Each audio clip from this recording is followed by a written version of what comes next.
Баршаңызға сәлем. Менің есімім Гүлдана. Бүгін сіздерге қуыруды, су құюды қажет етпейтін, аз ғана уақытта дайын болатын өте дәмді тағам дымлама дайындап көрсететін боламын. Ол үшін алдымен салқын таза қазанымызға сұйық майды құямыз. Осының үстіне алдын ала турап, жуып тазалап алған етті саламыз. Етпен бірге және де туралған құйрық майды да саламыз. Сонда тағам өте дәмді болып шығады. Енді осының үстіне дөңгелектеп туралған пияз саламыз. Пиязды мен көптеу саламын, тағам дәмді болып шығу үшін.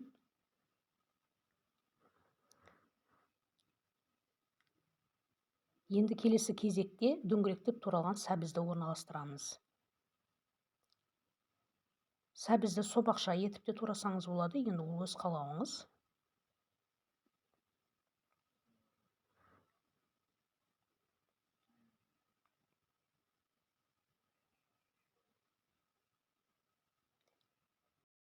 Енді осының үстіне болгар бұрышын саламыз.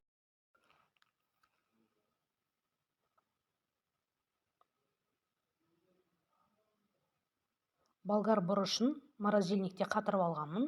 Сол қатырылған болгар бұрышын саламыз. Енді осының үстіне жуылған картошканы саламыз. Картошканы бүтіндей етіп салсаңыздар да болады. Мен турап салдым, өйткені ет жас ет тез пісетін болғандықтан. Енді үстіне қатырылған помидор саламыз. Енді осының үстіне дәміне қарай тұз саламыз. Және де қара бұрыш саламыз, паприка саламыз. Кез келген өздеріңіздің қалаған дәмдеуіштеріңізді салсаңыздар болады. Ол өз қалауларыңыз. Менің каналыма тіркеліп, қолдау көрсетсеңіздер болады. Каналымда неше түрлі үй жағдайында оңай дайындалатын қарапайым тағам түрлері көп. Каналға қолдау көрсетіңіздер. Сіздерден қолдау күтеміз. Енді келесі кезекте бетіне капуста бастырамыз. Картошканың барлық жерін капустамен жауып шығамыз. Жай капуста болсын, пекин капуста болсын, бола береді. Менде әзірге пекин капустасы екен, осымен жауып шығамын. Ашық жер қалдырмай барлық жерін жауып шығамыз осылай.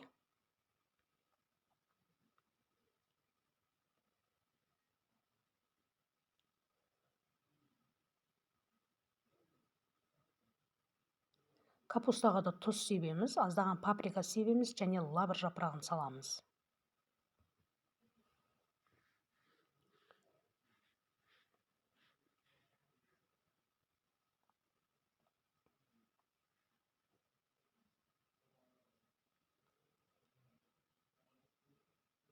Енді қақпағын жауып, 1 сағат бұқтырамыз. 1 сағатта өте керемет дәмді тағам болып шығады. Тағамның пісу уақыты еттің жас мөлшеріне қарай. Жас ет болса 1 сағатта дайын болады тағам. Міне 1 сағат уақыт өтті. Тағам дайын болды. Өте керемет болып шықты. Иісі деген мүңкіп бөлмені алып баратыр. Керемет дәмді болып шықты. Енді осы дайын болған тағамды ең бірінші бетіндегі піскен капусталарын тарелкаға орналастырып шығамыз.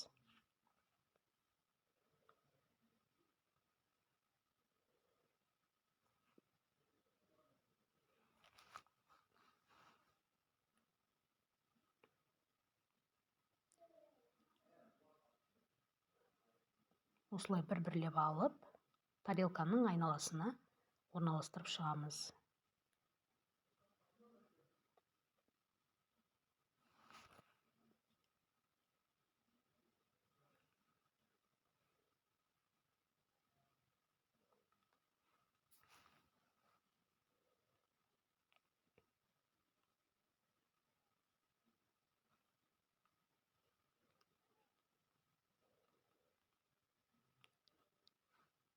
Капустаны орналастырып болдық. Енді ет пен картошканы араластырып, тарелкаға саламыз.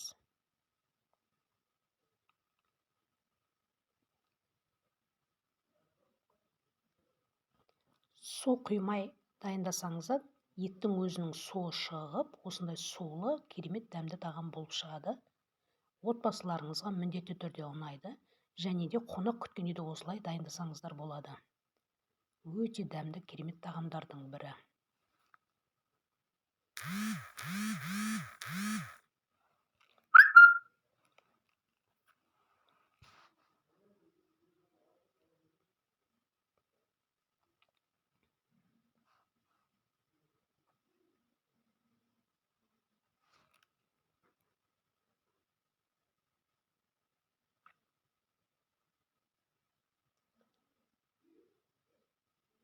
Міне тағамды салып болдық. Енді бетіне әсемдігі үшін көкпияз болсын, укроп петрушка болсын сеуіп шығамыз.